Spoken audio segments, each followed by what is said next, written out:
Everybody wanna be a gangster, and everybody be claiming they killers, and everybody wanna be a soldier, and everybody wanna be a baller, dog. When I stare in the mirror, all I see is the pain from the years and the months of me grinding that grain, a young and 13 while and sniffing that cane, and I break in your apartment for the get of the game, and I'm swearing that my life is hard, but it just started. I gave my life to the Lord, but the devil won't it. Most of my niggas dead, all of my niggas want it. Ever since Slim got killed, my soul been feeling haunted. I wanted you, homie, not to fuck with me wrongly. Everybody gotta die, but I ain't leaving her lonely. Especially if them heaters is on me. On me, I be busting them motherfuckers with the speed of a junkie. You can find me in the streets if you want me. I ain't the type to just creep at night, nigga, I come in the morning. Often referred to as the Alcatraz of the South, it houses some of the most dangerous criminals. Louisiana State Penitentiary, commonly known as Angola Prison. 18,000 acres, making it the largest maximum security prison in the United States. Houses some of the most hardened criminals in the nation. When I first went up there, it was cold-blooded.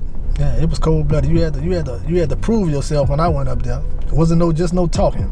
Many of my partners lost their lives. Knife fights, OD, cancer. Angola is, the Fed joint is nothing, bro. The Fed, everybody got money in the Fed. Angola was negative.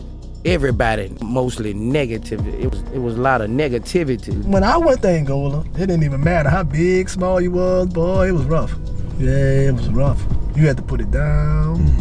Getting that guards and everything, like you hear them stories that they make some kind of concoction and throw that shit on the guards. Oh yeah, they was doing all kinds of stuff like that's what they do. Dudes in the cell, that's their fight. They don't have a gun or a knife, they use human waste. And so you hear life and you actually get life. What was going through your mind? Man, when them people sentenced me, I ain't even gonna lie, like, I walked out the courtroom laughing like, man, this shit crazy. Like, I know he didn't just give me no life. Really ain't going for dudes with life. 200-300 years, man. They got to do with thousands of years, man. Damn. Yeah. 1,000 years? Oh, yeah. Real shit? I know so many dudes got 3 and 4 life sentences, 600 more years added on. The dude on the side of me had life in 90 years. The dude on the bottom of him had life in 30. The dude who was under me, he had life in 60.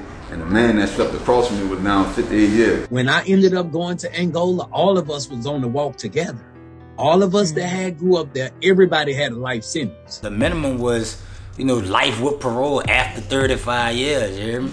So I was like, damn, dog, like I ain't never been on trial for no murders. I ain't know what the they expect. I was used to doing time. I hadn't got in the rhythm of doing time. So that was gonna be where my life ended up. That's where I needed to be focused at. And once I got to Angola, got that rap sheet, and that bitch had them 4 letters on it. I'm like, this shit serious. They meant what they said, you hear me? I was thinking about that whole ride to Angola, you hear me? Like, damn, like, I don't really got life. Miller, better known as C. Murder, is now serving life in prison without parole. Some of the people that you seen come through Angola as far as on a celebrity level that motherfuckers would know. In the C. Murders. Taylor Hanks and C. Murder. I seen Lil Boosie up there. Lee Lucas. I mean... What was Boosie like up there? Boosie was good. They never really put him in population because he was still fighting murder charges, so they didn't want to really mingling with everybody else. Was there any truth to Boosie being on PC that you know of? I mean, not that I know of. I done heard stories, due to the fact of his celebrity status and, people just ain't want him, around certain motherfuckers, you hear me? So sometimes the people are just put you on that shit involuntarily, you hear me? Innocent. Completely innocent. When you went to Angola, behind Katrina, behind a storm, and you know what they came back and said? Oh, he good, he ain't protected custody. The day I beat my murder trial, I was let back in population for 2 more years. Warden Kane, I'm a population, send me the pop. If I get jugged, then it's been whatever. It is what it is. I'm living around everybody. To go to pop, you have to sign that you go in the population. Because they don't want nothing to happen to you in population. Because of who he is, he could create a situation. Right. Somebody could try to rob him or do him something. Anything anything is possible in Angola, yeah? C. Murder is now serving life in prison without parole. In 2009, a jury voted 10-2 to convict him, but Miller maintains his innocence. First episode of Scary Khaki. Don't try this shit at home. Somebody could get killed. You was like a C. Murder as well, right? Yeah. So what was how did that come about? You guys were on the same tip? Yeah, we were on the same tip for a while. He had transferred from Angola to Hunt. at the time. And at the time that we were in prison together, C earned his favor through helping. What about C Murder? I hear C Murder like a. Oh yeah, C look out for C done been and done. Oh, all of them look out for people. All of them, Telly, C Murder, Lee Lucas. You know, they always looked out for people. That's the ones that's less fortunate because they got a lot of less fortunate people in the prison. He had like a little network of older guys who used to tell him, "Dude ain't got nothing," or "This one ain't got nothing," and he used to look out for him. The man convicted in a 2008 murder begins his prison sentence. Telly Hankton was sentenced earlier today. He was sentenced to life in prison without the possibility of parole. What Telly like back then? Man, Telly quiet. Like he a laid back dude here. Like from the that I used to hear about Telly, when I first seen him, I'm thinking Telly was gonna be a big old tall. You know, he already got the beard, the big old face. Who looking at him on the picture, you would think he a big old. You hear me? And Telly not too. He not that much taller than me. You hear me? Like, he stay out the way, he don't fuck nobody, stay out the people way. All Telly do is work out all day, you hear me? You on the weights? Yeah, like, we used to go in the gym. When me and C Murder used to be in there balling, me, my partner T7, we'll go with Telly Hankton, go working out with him and shit. Can we talk about what led to the arrest and everything? Me and my partner, you hear me? We went on a lick, you hear me? Okay. We were trying to go rob some people. I was some, money and guns and the shit turned out bad, you hear me? Turned out that the people's security guards, Air Force officers and shit, and it turned into a shootout, you hear me? So, it was a shootout. My partner wound up dying from a ricochet bullet, one of the bullets bouncing off something and hitting him in the chest. And that's how he died. And, like a week later, the people got me, charged me with this shit, whatever. They got out with me, told on, man. So, that's what took place with that situation. You were in the parish? Yeah, I was in the parish. Okay, what was it parish like? And the parish was hectic. But I say hectic, that bitch was hectic, you hear me? I'm talking they get jugged up left and right, you hear me? I was on a juvenile until for like 2-3 years, you hear me? Top me like 17, 18, and I wound up signing the paper going into adult population. And that's when I went to seeing all type of crazy shit taking place, you hear me? Right, like it was different from the shit you seeing on a juvenile just fighting a lot, you hear me? This buku 15, 16, 17-year-old, all we doing is fighting a lot, you hear me? So once I got into adult population, that's when it was time to pick them knives up, you hear me? Because shit was critical, you hear me?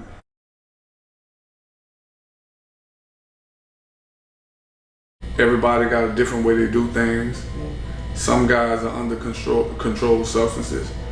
Some people get caught up in the prison politics. Some guys get content with a little trinkets, a little status in the prison. I hated prison the whole time I was there. And nobody would have known that because every time they saw me, I had a smile. I helped as many people as I can. From the heart, it wasn't no faking about it. They got so many good dudes, bro, who just got in the car with their cousin or something, and their cousin them went kill somebody or jack somebody, them the dude went straight to prison. So many of them. And them the ones dudes prey on. Oh yeah, it's amazing, bro. You got everybody up there, man. You got doctors, lawyers, man. Yeah, I was in the cell with a guy, he had a relationship with his mama. He blew her brains out and the dude. Once he found his mom had a boyfriend, yeah, it's crazy. Mom was a doctor, beautiful woman, yeah. Killed both their brains out. I know one of my partners killed his whole family. Mama, daddy, sister, dog, everybody. Hit him with shotguns. Real tough. Say, bro, what do you think that is? That's like a mental illness, you think? Oh, yeah, it's mental illness, yeah. I say 75% of Angola is mental health. Yeah, everybody takes shots. Everybody cuckoo. Man, I was one of the worst. Yes, I was kind of lost in that, bro. I was kind of, someone say extra, bro, in Angola, bro. I mean, I'm good all through that bit, everywhere, every part of that bit. I don't give a f. Anywhere in the state of Louisiana, there's nowhere the f I am. Angola, that was the last place I was in Angola. I was in the main prison. I ain't never get sent nowhere else. I was just in the main prison. I went from, I think it was in Magnolia, then I went to Pine 1. I was in Pine 1 for like the rest of my time. I hear it's like a city like that. Angola is another dimension. The only thing that I can say that I liked about Angola, As far as me doing my time, and it just bust open. It's a lot of freedom, you hear me? So like a big ass city in it. It's a big ass city. I'm talking about you dress how you want. Well, you know, the people to be like, I don't know, what the fuck you think you at? You dressing like you about to go to the BET Awards and all that. Like skinny jeans and you got shoes that just came out last week. You been up here. How the fuck you get them? Hustling now? Oh yeah, that's what they do. I mean, that's the only thing you don't have something. You make 40 cents a week. Right. 40 cents. Take it 3 months to buy a bar of soap. Shit, you got to do something. I was working at a shipyard. You're still a prisoner, yet every morning a van drops us off to jobs that we actually get paid for. I was working at a shipyard. That was probably the hardest labor that I've done during my prison term was in the last 4 months at that work release. Washing dishes, picking cotton, I done everything. Oh, for real? Yeah, I pick cotton, man. Picture that. We just started picking cotton in the 2000s. Bro, what's that like, bro? All I can think about my ancestors when I'm out there, I'm like, Lord, this what these people done? They don't have a whip now, but they have shotguns, so man, it's crazy. Say, bro, I hear that shit could prick your fingers, huh? Something like that. They give you tools or something, or you just do it with your hands? No, you do it with your hands. Ain't no tools. What about the rodeos? That shit real, huh? Oh yeah, that's real. You ever thought about fucking with that shit? I used to go out there. I used to say a hobby craft dude. I ain't never performed with them manual. No, they be breaking them dudes up, man. Breaking ribs and killing them. Oh shit.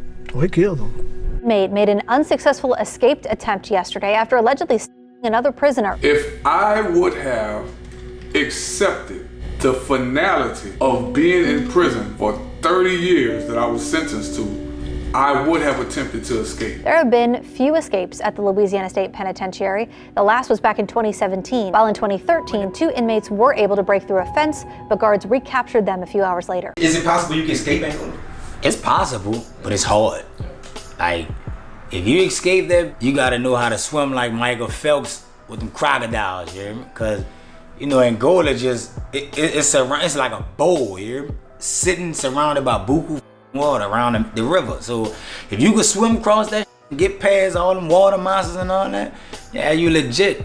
Not say legit, cause they gonna have the mother people waiting on you on the other side, you hear me? So I don't think it could escape. If he could, well, he a smart motherfucker. You gotta really learn that land for real, you hear me? That's 18,000 acres surrounded by buku water, so it ain't easy to escape out there. I never even had no thoughts of escaping out that bitch, you hear me? My time in prison was spent mainly studying the guys who were on the path to get out. You know, I've said it before, I like to win, and as a prisoner, to win is to get out. You in there and you get the news that you coming home, what's going through your head?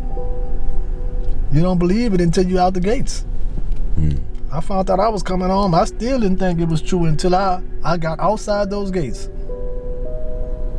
Even when I was waiting, an hour or so before they let me go through those gates, I still ain't seen real. Let me not understate this. I thought I was getting out. Every month of every year, I thought this was gonna be my month. No, this is gonna be my month. When next month gonna be my month? It was like, man, look, we gonna see what we could do. Holler at the DA, bring up all the, you know, claims and the facts and shit of the case, and after that, we gonna see how they gonna play it, hear me? And, you know, that day I woke up, I wound up going to court. They took all my time back and resentenced me to 14 years, you hear me? Credit for time served. I come home 2 years parole, you hear me? And so you've been home now? I've been home now like what? What's the date? The 12th? I've been home like 12 days now, you hear me? And altogether, you did how much time? I did 12 flat. Hard time. Well, how you stay so sane after 30 years? It's been a long time, you know? God. Yeah. Oh man. I read the Bible, the Quran. I mean, whatever kind of, you know, I lost all my family when I was in prison. All my mom, dad, everybody died on me. My kids tell me all the time, we can't believe you ain't go crazy. No, indeed. Any nightmares? You ever wake up and think you're still in there sometimes? No. Bro, what would you say is the hardest thing to deal with since you've been home? I told you, when I left in '94, the city was the murder capital. I was released 28 and a half years later in this bitch, the murder capital again. Adjusting, like you home, and what do you find the hardest thing is to adjust to? I've been, this cell phone, man, this thing here, fool. I mean, I Every time I try to add somebody on, it cut off. So, you know, it's been all right. I'm good. Man, I still don't know how to use the phone. The phone, look, the phone is still, this thing is still something I'm learning, man. I love it. But it's so convenient. Yeah. It makes everything convenient. So I embraced it. You know, it was something different. I didn't know that your phone is basically everything. Are you finding it hard to adapt? Very, very, very, very hard, bro. You know, I'm gonna make it. This shit, yes, this a tight one. This a tight whoop for me, yeah. You know, to get paranoid in too many crowded situations. I wasn't a big crowd dude when I left, so you know the level that they with it now. A stick and move. I'm treating it like boxing. I'm in it and I'm out. I get paranoid when too many people get on the phone around me. I'm gone. I'm gone. I don't know who the f you talking to. I'm gone. That's my paranoia. You know what I'm saying? People say, you gotta calm down. Ray, calm. Fuck that. Let me trust my instincts. I'm good. I'm about to move out. I make parole at 9 o'clock. About 4 hours later, I was walking around New Orleans looking like a dinosaur, like a fish out of water. What happens when you get to old age? They let you go home? Oh no, you just gonna die. They ain't letting you go. Shit, hell no. You get old, you die. That's what you do. Stick you in there. Ain't no such thing. You get old, they let you go. Nah, you gonna have cancer, or it don't even matter. You gonna die in there. Do they allow your family to even come see you or anything like that? Oh yeah, your family come see you. Yeah, they can even take you when you die. They can take you away and bury you out here in the free world. How long has it been since you've been home? Oh man, month in about 3 days. Okay. You pretty much a child when you left, 17, right? Yes. And there's a saying that if you go to jail when you're 17, when you come home, you 17. Yeah. Do you feel that way? Do you feel like you became a man in prison? Man, in prison, bro, I mean, that bitch made me, man. I mean, my hood did its part, but that prison, bro, I went into that bitch's for real, kid. You lame to a lot of shit. You gotta realize and tell yourself at some point, bro, that you were lame with the shit you was with. I mean, certain shit I was with in the street probably led to me being arrested the way I got arrested. You know what I'm saying? It's just the charges that you arrested me for. I have no idea. Everybody wanna be a gangster, and everybody be claiming they killers, and everybody wanna be a soldier, and everybody wanna be a baller, dog. When I step in the mirror, all I see is the pain from the years and the months of me grinding that grain, a young and 13 while and sniffing that cane, and I break in your apartment for the get of the game, and I'm swearing that my life is hard, but it just started. I gave my life to the Lord, but the devil wanted most of my dead, all of my niggas wanted. Ever since Slim got killed, my soul been feeling haunted. I wanted you, homie, not to fuck with me wrongly. Everybody gotta die, but I ain't leaving her lonely. Especially if them heaters is on me. On me, I be busting them motherfuckers with the speed of a junkie. You can find me in the streets if you want me. I ain't the type to just creep at night like I come in the morning. Free Lil Real, you know what I'm saying? I was just in the cat that left with me. Free Lil Real. He doing his thing back there. You know, he rapping, he fucking with currency. He rapping, he doing his thing. He really elevated. Like, so y'all love and support to the real one, man. Real soldier. Anybody talking to him right now? Anybody any word on him? Well, the real one, you know, he stay in and out. You know, he's a dirt diver canava, if you know what I mean. The real one still reach out, like, you know what I'm saying? In Angola, I still be hollering, like, you know, it's cut through.